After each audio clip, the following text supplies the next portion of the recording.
Mọi người có nhận ra điều này không? Tình bạn cũng có hạn sử dụng. Không phải vì ai sai, cũng không phải vì ai làm gì tổn thương nhau, mà đơn giản là khi lớn lên, mỗi người đều có những lựa chọn và con đường riêng. Mình từng nghĩ tình bạn chỉ tan vỡ khi có cãi vã, ganh ghét hay một drama nào đó, nhưng thật ra không hẳn vậy.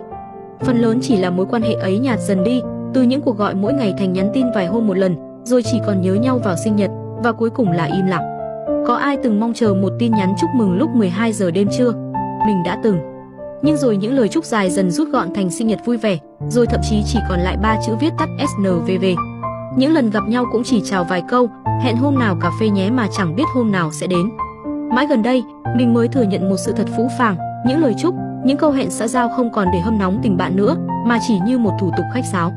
Giống như tưới nước cho một chậu cây giả, càng cố gắng duy trì bằng thói quen máy móc, mình lại càng thấy xa cách hơn bao giờ hết.